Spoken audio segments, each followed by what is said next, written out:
ಮೈಸೂರು ಅರಮನೆ ಆಸ್ಥಾನ ಮೃದಂಗ ವಿದ್ವಾನ್ ದಿವಂಗತ ಎಂ.ಬಿ. ಅನಂತಸ್ವಾಮಿರವರ ಮಗನಾದ ಟ್ರಸ್ಟ್ ಸಂಸ್ಥಾಪಕ ಶ್ರೀ ಎ. ಕಾಂತರಾಜ್ ಇವರ ಸಾರಥ್ಯದಲ್ಲಿ ದಿನಾಂಕ 22/6/2024 ಶನಿವಾರ ಸಂಜೆ 5 ಗಂಟೆಗೆ ಮೈಸೂರಿನ ಟೌನ್ ಹಾಲ್ನಲ್ಲಿ ದಿವಂಗತ ಎಸ್.ಪಿ. ಬಾಲಸುಬ್ರಹ್ಮಣ್ಯಂ ಅವರ 78ನೇ ಜನ್ಮ ದಿನಾಚರಣೆಯ ಸ್ಮರಣಾರ್ಥ ಗೀತನಮನ ಕಾರ್ಯಕ್ರಮವನ್ನು ಹಮ್ಮಿಕೊಳ್ಳಲಾಗಿದ್ದು, ಶ್ರೀ ಗಣೇಶ್ ಮ್ಯೂಸಿಕಲ್ಸ್ ಗ್ರೂಪ್ ರವರ 2ನೇ ಕಾರ್ಯಕ್ರಮವಾಗಿದ್ದು, ಮೈಸೂರಿನ ಎಲ್ಲ ಕಲಾಭಿಮಾನಿಗಳು ಕಾರ್ಯಕ್ರಮದಲ್ಲಿ ಭಾಗವಹಿಸಿ ಕಾರ್ಯಕ್ರಮವನ್ನು ಯಶಸ್ವಿಗೊಳಿಸಬೇಕೆಂದು ಈ ಮೂಲಕ ಕೇಳಿಕೊಳ್ಳುತ್ತಿದ್ದೇವೆ.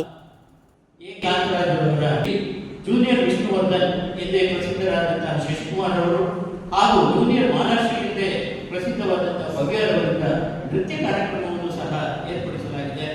ಆದ್ದರಿಂದ ಮೈಸೂರಿನ ಎಲ್ಲ ಕಲಾಭಿಮಾನಿಗಳು ಕಾರ್ಯಕ್ರಮದಲ್ಲಿ ಭಾಗವಹಿಸಿ ಕಾರ್ಯಕ್ರಮವನ್ನು ಯಶಸ್ವಿಗೊಳಿಸಬೇಕು ಅಂತ ಹೇಳಿ ನಾವು ಕೇಳ್ಕೊಳ್ತಾ ಇದ್ದೇವೆ. ಸಾಧನೆ ಮಾಡದೇ ಇರುವಂತಹ ಸಾಧನೆ ನಮ್ಮ ಈ ಗಾಯಕ ಮಾಡಿದ್ದಾರೆ. 300 ನಟರ ಧ್ವನಿಗೆ ಅನುಕರಣೀಯವಾಗಿ ಅದೇ ಧ್ವನಿಯಲ್ಲಿ ಹಾಡಿದಂತಹ ಮೊದಲ ಹಾಡುಗಾರ ಎಸ್.ಪಿ. ಬಾಲಸುಬ್ರಹ್ಮಣ್ಯಂ ಅವರು 45,000ಕ್ಕೂ ಹೆಚ್ಚು ಹಾಡುಗಳನ್ನು ಹಾಡಿದ್ದಾರೆ. ಹಾಗೆ 4 ಭಾಷೆಗಳಲ್ಲಿ ಒಟ್ಟು 6 ರಾಷ್ಟ್ರ ಪ್ರಶಸ್ತಿಗಳನ್ನು ತೆಗೆದುಕೊಂಡಂತಹ ಮಹಾನ್ ವ್ಯಕ್ತಿ. ಹಾಡುಗಳಲ್ಲಿ 25 ಬಾರಿ ಆಂಧ್ರ ಪ್ರದೇಶದ ನಂದಿ ಪ್ರಶಸ್ತಿಯನ್ನ ಪಡೆದಂತಹ ಮೇರು ವ್ಯಕ್ತಿತ್ವ ನಮ್ಮ ಎಸ್.ಪಿ. ಅವರು.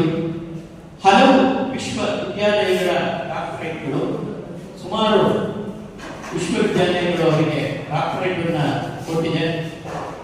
ಹಾಗೆ ಇವರು ಹುಟ್ಟಿದ್ದು ದಿನಾಂಕ 4/6/1946 ಕೊನೆಕ್ರಮಪೇಟ, ನೆಲ್ಲೂರು ಇವರ ಜನ್ಮಸ್ಥಳ. ಹಾಗೆ ಇವರಿಗೆ ಪದ್ಮಶ್ರೀ, ಪದ್ಮಭೂಷಣ ಪ್ರಶಸ್ತಿಗಳು, ಬಹಳಷ್ಟು ಪ್ರಶಸ್ತಿಗಳು ಇಲ್ಲಿ ಬಂದಿದ್ದಾವೆ. ಈ ಒಂದು ಕಾರ್ಯಕ್ರಮವನ್ನ ನಮ್ಮ ಗೆಳೆಯರು, ಸ್ನೇಹಿತರು ಆದಂತಹ ದಿವಂಗತ ಎಂ.ಪಿ. ಅನಂತಸ್ವಾಮಿಯವರ, ಅಂದರೆ ಅರಮನೆ ಆಸ್ಥಾನದಲ್ಲಿ ಮೃದಂಗ ವಿದ್ವಾನರಿಂದ ಅತ್ಯಂತವರು ಇವರ ತಂದೆಯವರು, ಕಾಂತರಾಜ್ ಅಂತ ಇವರ ಹೆಸರು. ಇವರ ಸಾರಥ್ಯದಲ್ಲಿ ಇದು 2ನೇ